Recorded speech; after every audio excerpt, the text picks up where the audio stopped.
नमस्कार। आज हम एक बहुत ही विशिष्ट स्रोत की गहराइयों में उतर रहे हैं। जी। मधु दामा की पुस्तक है विदेशी लुटेरे। हाँ। ये किताब उन ऐतिहासिक किरदारों पर एक खास नजरिया पेश करती है जिन्हें हम अक्सर भारत पर हमलावर या लुटेरा कहते आए हैं। बिल्कुल। जैसा कि किताब बताती है, भारत को कभी सोने की चिड़िया कहा जाता था। हाँ, ये तो मशहूर है। और इसी बेशुमार दौलत ने पहले तो व्यापारियों को खींचा और बाद में, खैर इस किताब के मुताबिक, ऐसे लुटेरों को भी जो यहाँ के शासक तक बन बैठे। बिल्कुल। और आज हमारा मकसद भी यही है कि हम इसी किताब विदेशी लुटेरे में दी गई जानकारी और उसके दृष्टिकोण को समझें। हाँ। हम देखेंगे कि लेखक ने तथ्यों, कहानियों और उनकी व्याख्याओं को किस तरह से पेश किया है। मतलब हम स्रोत के नजरिए को ही समझने की कोशिश कर रहे हैं। सही कहा। तो चलिए इस किताब के पन्नों को पलटते हैं और देखते हैं कि ये हमें भारत के अतीत के एक खास पहलू के बारे में क्या बताती है। जी। शुरुआत काफी पीछे से होती है, ईसा पूर्व दूसरी सदी से। हाँ, किताब असल में शुरू होती है सीरियाई शासक अंतियोकस तृतीय के अभियान से। अंत्योकस तृतीय। जी, जिसने 206 ईपू में हिंदुकुश पार करके काबुल घाटी के शासक थे सुभग सेन, उन पर हमला किया। अच्छा। फिर जिक्र आता है डेमेट्रियस का, जिसे किताब हिंद यूनानी तानाशाह कहती है। तानाशाह। हाँ, और ये किताब खारवेल के हाथी गुम्फा शिलालेख का हवाला भी देती है। हाँ। उसके हिसाब से ये बताती है कि डेमेट्रियस की सेनाएं राजगृह तक पहुंच गई थीं, जो पाटलिपुत्र से ज्यादा दूर नहीं। और स्रोत पतंजलि के महाभाष्य के एक सूत्र का भी जिक्र करता है, अरुणद्ध यवनः साकेतम अरुणद्ध यवनः माध्यमिकाम। जी। और इसका मतलब निकालता है कि ये डेमेट्रियस का ही आक्रमण था। यहाँ यवन मतलब यूनानी। बिल्कुल। किताब तो यहाँ तक कहती है कि शायद मौर्य वंश के आखिरी राजा थे बृहद्रथ। हाँ। उनकी हत्या पुष्यमित्र शुंग ने इसीलिए भी की क्योंकि वो इन यवनों का मुकाबला नहीं कर पा रहे थे। ये किताब का एक इंटरप्रिटेशन है। हालांकि ये भी मानना होगा कि डेमेट्रियस के हमले और खारवेल के समय को लेकर इतिहासकारों में काफी अलग-अलग मत हैं। हाँ, ये बात तो है। स्रोत आगे डेमेट्रियस द्वारा दत्तामित्री नाम की एक नगरी बसाने का जिक्र करती है। अच्छा। और गार्गी संहिता के युग पुराण में एक धर्मगीत नाम के यवन राजा का जिक्र है, जिसे किताब के अनुसार इतिहासकार जायसवाल जी ने डेमेट्रियस ही माना है।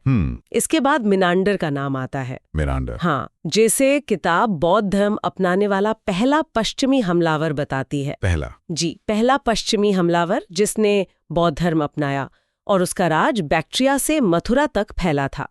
तो स्रोत मतलब शुरुआती दौर से ही भारी शक्तियों के भारत में दखल और उनके असर को दिखा रहा है। बिल्कुल। यूनानियों के बाद किताब अरब व्यापारियों की बात करती है। हाँ, ये तो इस्लाम आने से पहले से ही मालाबार तक मराते जाते थे। जी।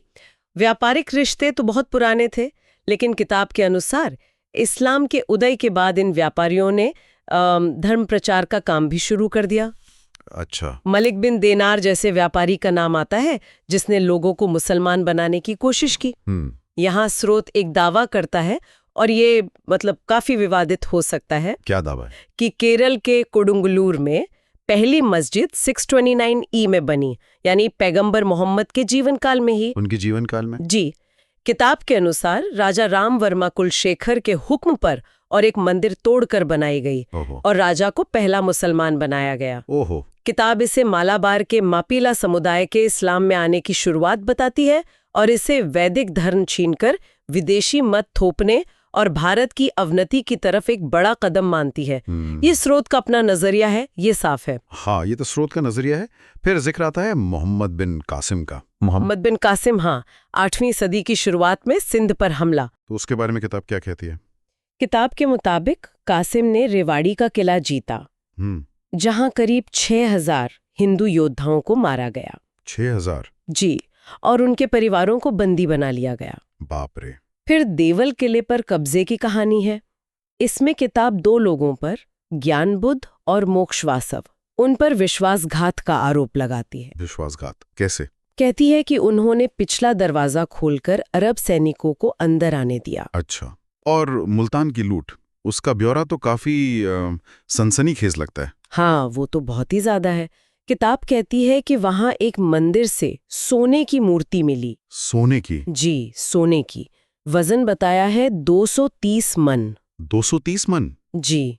उस जमाने का मन तो काफी वजनी होता होगा। हाँ, मतलब कई हजार किलो सोना। और इतना ही नहीं, मूर्ति के नीचे 40 बड़े बर्तनों में 13,200 मन सोना और दबा मिला। 13,200 मन? जी, जिसे कहते हैं दमिश्क भेज दिया गया। और मूर्ति की आंखों में भी कीमती जवाहरात जड़े थे। कमाल है। ये आंकड़े दिखाते हैं कि स्रोत भारत की उस अकूत संपत्ति पर कितना जोर दे रहा है जिसे लूटा गया। बिल्कुल। लेकिन कहानी का अंत भी किताब बड़े नाटकीय ढंग से बताती है। हाँ, वो राजा दाहिर की बेटियों वाला किस्सा। जी, चचनामा जैसे ग्रंथों का हवाला देते हुए किताब कहती है कि सिंध के राजा दाहिर की बेटियों ने खलीफा से बदला लेने के लिए कासिम पर झूठा इल्जाम लगाया। अच्छा। कि उसने उनकी इज्जत लूटी है। खलीफा ने गुस्से में हुक्म दिया कि कासिम को जिंदा चमड़े के बोरे में सिलवाकर लाया जाए। हे भगवान। और कहते रास्ते में ही दम घुटने से उसकी मौत हो गई। और फिर जब खलीफा को सच पता चला तो उसने राजकुमारियों को भी मरवा देने का हुक्म दिया। लेकिन किताब कहती है कि उन्होंने खुद ही खंजर मारकर जान दे दी। तो ये वृत्तांत दिखाता है कि स्रोत किस तरह प्रतिरोध और बदले की कहानियों को भी शामिल करता है। जी बिल्कुल। इसके बाद किताब हमें तुर्क आक्रमणों की ओर ले जाती है। शुरुआत सुबुक्तगीन से। हाँ, सुबुक्तगीन। उसे अल्तगीन का गुलाम बताया गया है। गुलाम? जी। और किताब एक दिलचस्प कहानी बताती है कि कैसे सुबुक्तगीन ने अलप्तगीन का भरोसा जीता। क्या कहानी है? उसने एक सपना सुनाया कि शिकार में उसने एक हिरनी और उसके बच्चे को पकड़ा, फिर रहम खाकर छोड़ दिया। तो एक फरिश्ते ने सपने में आकर उसे बादशाह बनने का आशीर्वाद दिया। अच्छा। तो इस कहानी और कहते हैं अल्पगीन की बेटी की सिफारिश पर अलप्तगीन ने उसे अपना दामाद और वारिस बना लिया। बाद में वो गजनी का शासक बना और उसने भारत की तरफ देखना शुरू किया। पंजाब के हिंदू शाही राजा थे जयपाल, उन्होंने उससे लड़ाई लड़ी पर हारे। और फिर आया सुबुक्तगीन का बेटा महमूद गजनवी। महमूद गजनवी। किताब कहती है उसने भारत पर 17 बार हमले किए। 17 बार? जी। और उसका मुख्य मकसद लूटपाट। बिल्कुल। किताब उसके हमलों का बड़ा विस्तृत ब्यौरा देती है, जैसे पेशावर के पास जयपाल को हराना, जिसके बाद कहते हैं जयपाल ने आत्मदाह कर लिया। हाँ, ये सुना है। फिर नगरकोट मंदिर से आंकड़े देखिए, 60 लाख दीनार, 700 मन चांदी, 300 मन जवाहरात लूटना। बाप रे। थानेश्वर का चक्रस्वामी मंदिर तोड़ना, जहां से मिले एक याकूत का वजन 450 मिस्कल बताया गया है। मिस्कल भी उस समय वजन की एक इकाई थी। तो मतलब बेशकीमती पत्थर। जी हाँ। कांगड़ा, कन्नौज, मथुरा, किताब एक के बाद एक लूट का जिक्र करती जाती है। हाँ, मथुरा का जिक्र भी काफी विस्तार से है। एक मंदिर परिसर, जिसे किताब बुतखाना कहती है, वहां से 500 मूर्तियों की लूट। 500? और उनमें से हर एक की कीमत 1 लाख दीनार बताई गई है। 1 लाख दीनार हर एक की? जी। और 5 सोने की मूर्तियां अलग, जिनकी आंखों में 50,000 दीनार के याकूत जड़े थे। ये आंकड़े सचमुच चौंकाने वाले हैं। स्रोत इनका इस्तेमाल शायद ये दिखाने के लिए करता है कि भारत से कितनी दौलत बाहर गई। जाहिर है, यही लगता है। और सोमनाथ मंदिर का किस्सा तो किताब एक अलग ही अंदाज में पेश करती है। सोमनाथ? हाँ, उसका क्या जिक्र है? वो स्वामी दयानंद की 19वीं सदी की किताब है ना, सत्यार्थ प्रकाश। हाँ, सत्यार्थ प्रकाश। उसका हवाला देती है किताब। कहती है कि पंडितों ने असल में चुंबकों के सहारे, मतलब मैग्नेटिक फोर्स से, मूर्ति हवा में लटका रखी थी। क्या बात कर रही हैं? जी, जिसे लोग चमत्कार समझकर लाखों का चढ़ावा चढ़ाते थे। अच्छा। तो जब गजनवी आया तो राजा और पंडित वो भगवान भरोसे बैठे रहे, सोचते रहे कि देवता खुद ही इन म्लेच्छों का नाश कर देंगे। म्लेच्छ मतलब विदेशी या गैर धर्मावलंबी? हाँ। नतीजा क्या हुआ? गजनवी ने मूर्ति तोड़ दी और लाखों की भीड़ हार गई। तो यहाँ स्रोत इस घटना का इस्तेमाल उस वक्त के धार्मिक नेतृत्व पर सवाल उठाने के लिए कर रहा है कि वो लोगों को अंधविश्वास में उलझा रहे थे। हाँ, किताब का नजरिया बिल्कुल यही है। वो कहती है कि लोगों को अपनी ताकत और हिम्मत पर भरोसा करने की बजाय अंधविश्वास में फंसा दिया गया। किताब में फिरदौसी और महमूद का किस्सा भी है। हाँ, शाहनामा वाला। जी, कि शाहनामा लिखने के बदले सोने के सिक्के देने का वादा किया था महमूद ने। और दिए चांदी के। हाँ, चांदी के सिक्कों की पेशकश की, जिसे फिरदौसी ने ठुकरा दिया और महमूद की आलोचना में कविता लिख दी। ये किस्सा भी महमूद के चरित्र को एक खास रोशनी में दिखाता है, जैसा स्रोत उसे पेश करना चाहता है। गजनवी के बाद किताब मोहम्मद गोरी पर आती है। मोहम्मद गोरी। इसे सिर्फ लुटेरा नहीं बल्कि भारत में मुस्लिम राज्य स्थापित करने की इच्छा रखने वाला बताया गया है। हाँ, ये फर्क बताया है किताब ने। और यहाँ किताब एक बहुत ही अनोखा दावा करती है। कैसा दावा? कुछ पुराने भारतीय ग्रंथों का हवाला देकर, जैसे वंश चरितावली। अच्छा। कहती है कि गौरी की माँ विदेशी थी और पिता एक भारतीय राजा, लेकिन उसे समाज ने अपनाया नहीं, जिससे वो कट्टर मुस्लिम बन गया और बदला लेने भारत आया। अरे, ये तो बहुत ही असामान्य व्याख्या है। जी, ये इस किताब में मिलती है। उसके हमलों की बात करें तो तराइन की लड़ाइयों का जिक्र होगा जरूर। बिल्कुल।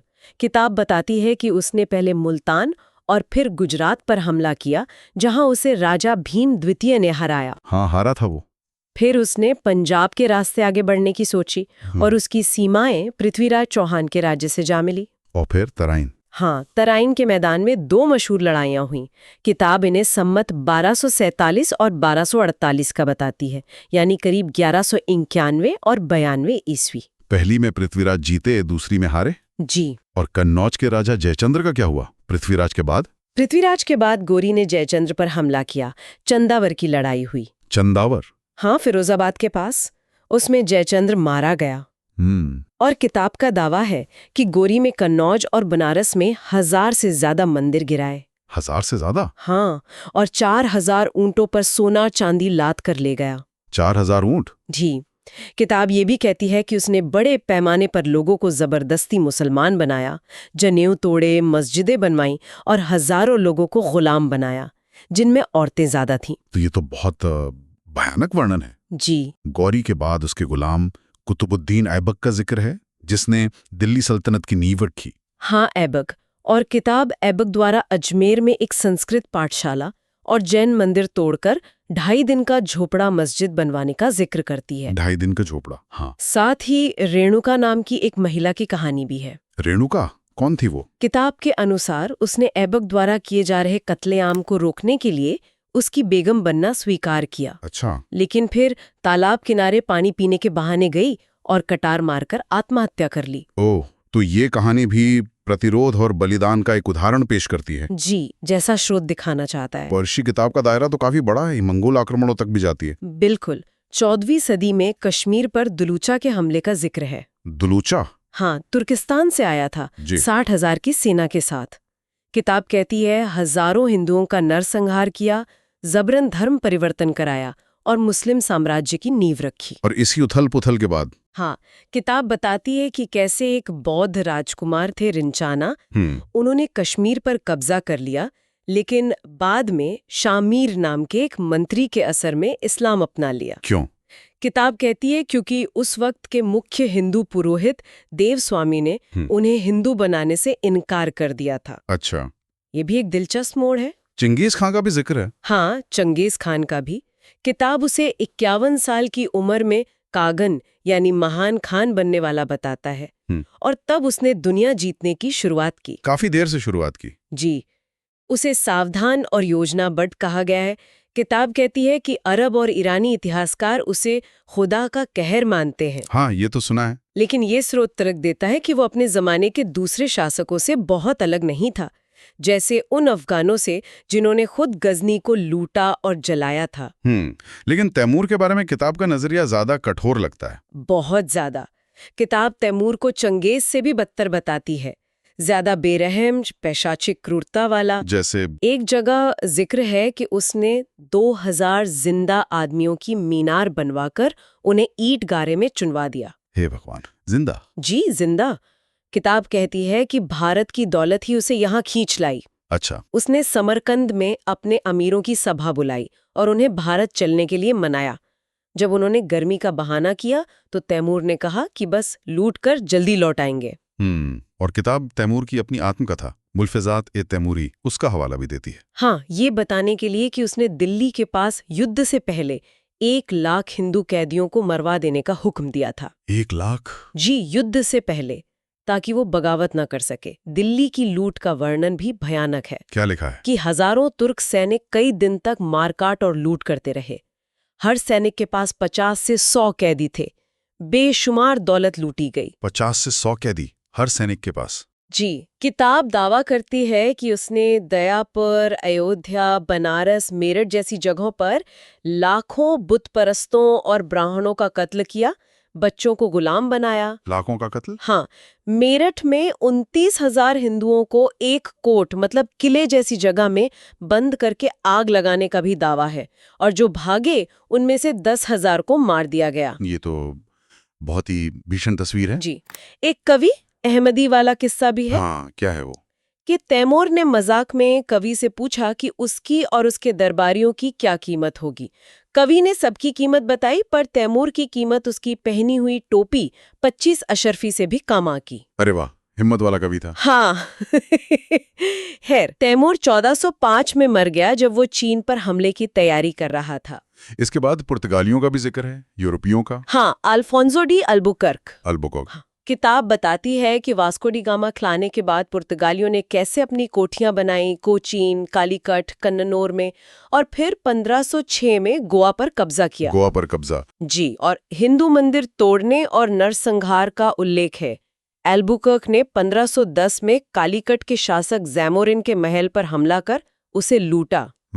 उसने गोवा को अपना मुख्यालय बनाया, और किताब उसे धार्मिक कट्टर और बेरहम तानाशाह बताती है। कैसे?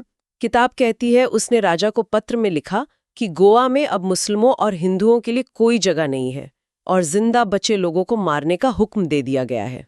ओहो, तो स्रोत यूरोपीय शक्तियों को भी उसी लुटेरे वाली श्रेणी में रख रहा है। जी बिल्कुल। और फिर आते मुगल।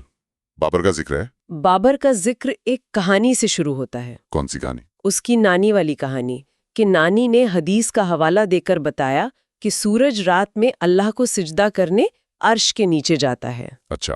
खैर, किताब उसके भारत अभियानों का जिक्र करती है। 1519 में बाजौर और भेरा पर कब्जा, जहां उसने पहली बार तोपखाने का इस्तेमाल किया। तोपखाने का पहला इस्तेमाल। हाँ। और ये भी कि लाहौर का गवर्नर था दौलत खान लोधी। हाँ। उसी ने बाबर को इब्राहिम लोधी के खिलाफ भारत पर हमला करने के लिए बुलाया था। तो घर का बेदी वाली बात हुई। कुछ वैसा ही किताब बताती है। पानीपत और खानवा की लड़ाइयों का क्या जिक्र है? किताब कहती है कि पानीपत में इब्राहिम लोधी को हराने के बाद बाबर ने खानवा में राणा सांगा को हराया। राणा सांगा, हाँ, संग्राम सिंह। जी। स्रोत के मुताबिक राणा सांगा पहले सोचते रहे कि बाबर लूट कर चला जाएगा, फिर वो दिल्ली पर कब्जा कर लेंगे। अच्छा। ये रणनीति थी। किताब ऐसा कहती है। लेकिन जब बाबर ने यहीं जमने का इरादा दिखाया, तब राणा सांगा लड़े। किताब दावा करती है कि खानवा युद्ध के बाद बाबर ने राजपूतों के कटे सिरों की मीनार बनवाई और जिहाद का नारा दिया। सिरों की मीनार? जी।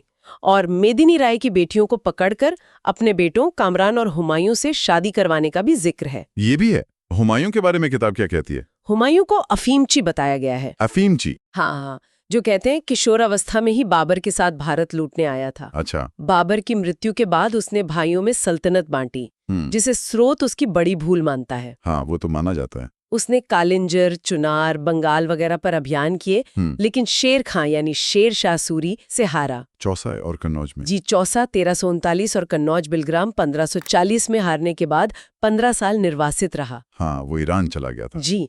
फिर 1555 में वापस दिल्ली की गद्दी पर बैठा, लेकिन किताब के अनुसार उसने वापस आकर फिर बनारस के मंदिरों को लूटा और मस्जिदों में बदला। हुमायूं ने भी? किताब ऐसा दावा करती है। और यहाँ किताब ये भी जोड़ती है कि शेरशाह ने भी अपने राज में बनारस और संभल में मंदिर तोड़े थे और नरसंहार किया था। तो मतलब शासक बदलते रहे, लेकिन ये सिलसिला हाँ, किताब के अनुसार जारी रहा। हाँ, स्रोत का नजरिया यही है। और आखिर में अहमद शाह अब्दाली। अहमद शाह अब्दाली, हाँ, दुर्रानी। नादिर शाह की मौत के बाद 1748 में अफगानिस्तान का शासक बना। नादिर शाह की लूट के बाद ही आया। जी। उसने 1748 से 58 तक कई बार हमले किए। 1757 में दिल्ली पर हमला किया। मुगल बादशाह आलमगीर द्वितीय से संधि की, हाँ, जिसमें किताब के मुताबिक एक शर्त काफिरों यानी गैर मुसलमानों को लूटने की इजाजत थी। अच्छा, संधि में ये शर्त? किताब ऐसा कहती है। दिल्ली में 1 महीने रहकर करोड़ों की संपत्ति लूटी। और किताब उसके सैनिकों की क्रूरता का भी बहुत विस्तार से वर्णन करती है। क्या क्या लिखा है? कि दिल्ली के आसपास के देहातों में किसानों के घर लूटे, अन्न भंडार जला दिए, पशुओं को मार डाला या ले गए, यहाँ तक कि उनकी खाल तक ले गए। खाल तक? जी। मथुरा वृंदावन पर हमले का वर्णन तो बहुत ही भयानक है। मथुरा वृंदावन? हाँ, मंदिर तोड़े गए, पुजारियों और भक्तों का कत्लेआम हुआ। किताब कहती है कि मशहूर ब्रज भाषा कवि घनानंद भी इसी हमले में मारे गए। घनानंद? अरे जी। भागते हुए चतुर्वेदी परिवारों का जिक्र है। और ये भी कि हर हिंदू का सिर काट कर लाने पर 5 रुपए इनाम की घोषणा की गई थी। 5 रुपए एक सिर के लिए। हाँ, और कटे सिरों की मीनारें बनवाने का दावा भी किताब करती है। ये तो अब्दाली की क्रूरता के किस्से सुने हैं, पर ये ब्यौरा तो रोंगटे खड़े कर देता है। जी, और पानीपत की तीसरी लड़ाई 1761 में मराठों की भयानक हार का वर्णन है। किताब के अनुसार 1 लाख मराठे माने गए। 1 लाख? जी, लेकिन इसके बाद किताब एक मार्मिक प्रसंग बताती है। क्या? कि कैसे हार कर भागते भूखे प्यासे नंगे बदन मराठा सैनिकों की भरतपुर के जाट राजा सूरजमल और महारानी किशोरी देवी ने मदद की। राजा सूरजमल ने? जी, उन्हें खाना खिलाया, कपड़े दिए, पैसे दिए और सुरक्षित ग्वालियर तक पहुंचाया। ये उस पूरे अंधकार में वर्णन में एक रोशनी की किरण जैसा लगता है। हाँ, ये वाकई अलग पहलू है। तो हमने विदेशी लुटेरे के इन अंशों को देखा। जी। ये किताब भारत के इतिहास के एक बहुत लंबे दौर को विदेशी हमलों, भयानक लूटपाट, धार्मिक टकराव और सांस्कृतिक विनाश के एक सिलसिले के तौर पर पेश करती है। हाँ, ये पैटर्न साफ दिखता है। लगातार दौलत की लूट, मंदिर मूर्तियां तोड़ने, जबरन धर्म बदलवाने और बड़े पैमाने पर हिंसा की घटनाओं पर जोर है। बिल्कुल। साथ ही ये किताब कहीं कहीं प्रतिरोध की कहानियों को भी सामने लाती है, जैसे राजा दाहिर की बेटियां या रेणुका, और जैसा सोमनाथ वाले किस्से में देखा, अंदरूनी कमजोरियों या अंधविश्वास पर भी टिप्पणी करती है। हाँ, इस चर्चा से ये साफ हुआ कि ये स्रोत इतिहास को किस नजरिए से देखता है और किन घटनाओं और व्याख्याओं को अहमियत देता है। ये इतिहास के एक बेहद जटिल और यकीनन दर्दनाक दौर को समझने का एक विशिष्ट दृष्टिकोण है, जैसा इस किताब में प्रस्तुत किया गया है। बिल्कुल। और यहाँ एक सवाल सोचने पर मजबूर करता है। जी। ये किताब सदियों तक चले विनाश और लूट का एक लंबा, बहुत ही ग्राफिक ब्यौरा देती है। इस तरह के ऐतिहासिक विवरण, चाहे उनका दृष्टिकोण कुछ भी हो, आज हमारी सांस्कृतिक याददाश्त और पहचान की समझ को किस तरह प्रभावित करते हैं। ये सोचने वाली बात है। इस पर जरूर सोचिएगा। अगली बार फिर मिलेंगे एक नए विषय के साथ।